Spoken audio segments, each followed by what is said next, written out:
Bonjour peuple de Dieu, bonjour cher temple de l'Éternel, bienvenue dans votre émission à la lumière des psaumes. Nous sommes parvenus à la lumière du psaume 103, que notre Dieu vous fasse du bien.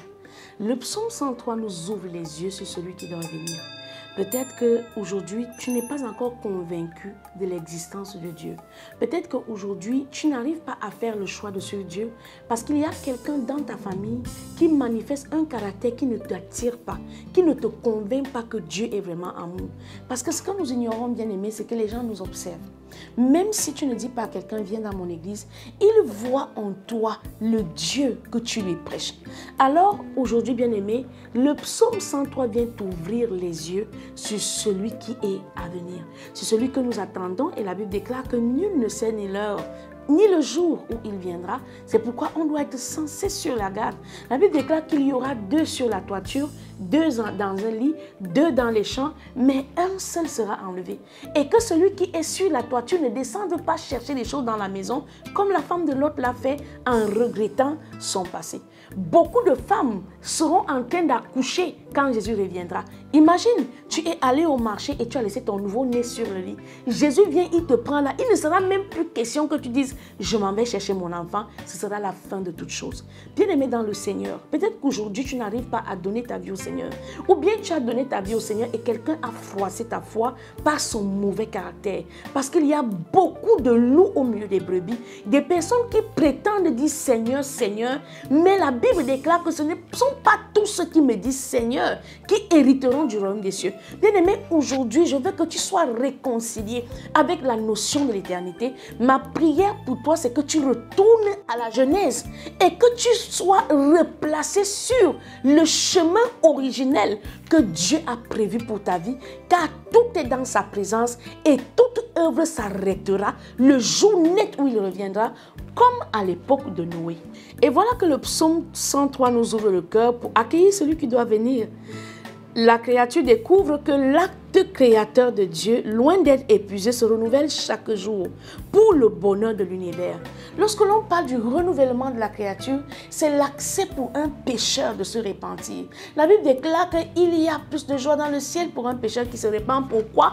Parce qu'une créature qui était vouée à la destruction par l'œuvre de la désobéissance dans le jardin d'Éden par Adam et Ève, nous-mêmes héritants de ce péché-là, Dieu vient ainsi de sauver de la destruction, de sauver par la prédication d'un homme, une âme qui devait aller. Bien aimé, c'est pourquoi quand nous regardons la jeunesse de notre pays, nous regardons comment elle tourne le dos à la parole, parce qu'elle couvrait les gloires et combien on les perd chaque jour. Bien aimé, ça fait mal.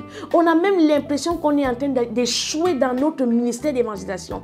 Et ça touche le cœur de celui qui sait la perte d'une âme bien-aimée dans le Seigneur.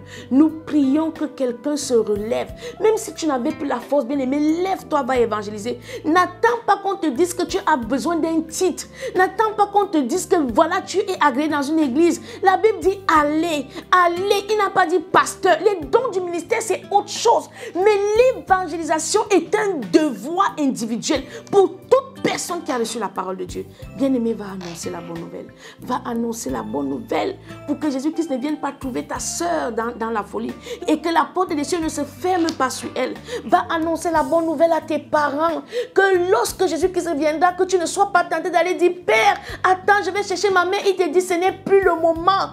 Tout est déjà accompli. Bien-aimés, nous prions pour nos enfants. Nous prions pour que lorsque nous parlons de Jésus, que la faveur qu'il nous a accordée dans le psaume 102 soit leur partage. Que le Dieu que nous servons se souvienne de nous et qu'à chaque fois que nous trouvons une occasion d'annoncer les Saintes Écritures, que l'Esprit Saint porte ces messages haut dans les profondeurs où se trouvent ceux-là, les pécheurs que Dieu cherche. Merci Seigneur parce que nous croyons que tu le fais. Au nom de Jésus-Christ. Psaume 103, nous lisons au nom du Seigneur. Mon âme bénit l'Éternel, que tout ce qui est en moi bénisse son Saint-Nom. Mon âme bénit l'Éternel et n'oublie aucun de ses bienfaits. C'est lui qui pardonne toutes tes iniquités, qui guérit toutes tes maladies. Nous avons parlé des 5 pierres dans le carquois de David. C'est lui qui délivre ta vie de la fosse, qui te couronne de bonté et de miséricorde. C'est lui qui rassasie de bien ta vieillesse, qui te fait rajeunir comme l'aigle. L'Éternel fait justice Il fait droit à tous les opprimés. Il a manifesté ses voies à Moïse, ses œuvres aux enfants d'Israël. L'Éternel est miséricordieux et compatissant, lent à la colère et riche en bonté. Il ne conteste pas sans cesse, il ne garde pas sa colère à toujours. Il ne nous traite pas selon nos péchés, il ne nous punit pas selon nos iniquités. Mais autant les cieux sont élevés au-dessus de la terre, autant sa bonté est grande pour ceux qui le craignent. Alléluia.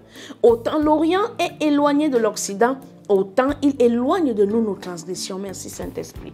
Comme un père a compassion de ses enfants, l'Éternel a compassion de ceux qui le craignent, car il sait de quoi nous sommes formés. Il se souvient que nous ne sommes que poussière. Merci Seigneur. L'homme, ses jours sont comme l'herbe. Il fleurit comme la fleur des champs. Lorsqu'un vent passe sur elle, elle n'est plus et le lieu qu'elle occupait ne la reconnaît plus. Mais la bonté de l'Éternel dure à jamais pour ceux qui le craignent et sa miséricorde pour les enfants de leurs enfants. L'action de servir Dieu, c'est la plus grande caisse de prévoyance nationale de prévoyance sociale. L'action de servir le Seigneur, c'est la plus grande tontine à laquelle tu peux souscrire. L'action de servir le Seigneur, c'est la plus grande banque dans laquelle tu peux faire une épargne en actes et en bonté. Bien-aimé, Dieu dit que lorsque nous servons, il garde sa miséricorde pour nos enfants et les enfants de nos enfants. Nous l'avons vu dans la vie de David, dans la vie de Salomon, dans la vie de Roboam. Bien-aimé, nous avons vu combien Dieu est capable de se souvenir de sa fidélité. Même quand Jéroboam avait décidé de ne pas honorer l'engagement qu'il a fait dans le lieu secret avec le prophète devant l'Éternel, Dieu s'est souvenu de Juda. Il a divisé les 12 tribus, mais il s'est gardé une tribu de laquelle aujourd'hui nous avons le Messie. Bien-aimé dans le Seigneur, malgré la désobéissance de Salomon, malgré le blasphème de Salomon, malgré la fin malheureuse et pitoyable d'un roi qui a été autant sage, mais qui s'est à la fin détourné de l'Éternel et qui a bâti des hauts lieux à ses épouses. Parce que ce que nous ne savons pas, c'est que quand nous choisissons mal nos épouses, nos cœurs s'attachent à elles au point que leur Dieu devienne nos dieux. C'est ce qui s'est passé avec Rachel. Bien-aimé dans le Seigneur, Jacob aimait Rachel. Jacob n'aimait pas Léa. Mais parce que Léa s'est attachée au Dieu de Jacob, elle fut enterrée parmi les pères. C'est-à-dire, le tombeau de Léa se trouve là où se trouve celui d'Abraham. Mais regarde un peu ce qui se passe lorsqu'on épouse une femme par convoitise. Léa, malgré que Jacob l'aimait, son cœur n'était pas soumis. Et c'est ce qui s'est passé avec Salomon. Mais Dieu merci pour Israël qui a gardé la loyauté envers son Dieu. Et que nous dit les Saintes Écritures? Le fait que Rachel ait refusé le Dieu d'Abraham lui a coûté la vie. Les dieux de son père, lorsque la parole est sortie de la bouche de Jacob, c'est cette même parole-là qui a tranché. Rachel ne savait pas qu'il y avait un Dieu qui dépassait les dieux de son père. Mais parce que nous sommes toujours libres de choisir, bien-aimé, aujourd'hui nous te prions de choisir la vie. Pour ceux qui gardent son alliance et se souviennent de ses commandements afin de les accomplir. Merci Seigneur. L'Éternel a établi son trône dans les cieux et son règne domine sur toutes choses. Bénissez l'Éternel, vous ses anges, qui êtes puissants en force et qui exécutez ses ordres. Si tu ne crois pas au ministère angélique, je t'invite de croire, car les anges sont soumis aux ordres de Dieu et les ordres de Dieu sont dans sa parole. En obéissant à la voix de sa parole, alléluia. Bénissez l'Éternel, vous toutes ses armées, qui êtes ses serviteurs et qui faites sa volonté. Bénissez l'Éternel, vous toutes ses œuvres, dans tous les lieux de sa domination. Mon âme bénit l'Éternel. Ta louange, la Bible déclare que même si tu refuses de la lui donner, il est capable de susciter les pierres. Avant même que nous, sa créature que nous sommes, commencions à le louer, l'armée des cieux le loue déjà, les anges le louent déjà, les chérubins le louent déjà. Il est digne de notre louange. Bien-aimé, c'était votre numéro à la lumière du psaume 103. Rendez-vous pour un prochain numéro.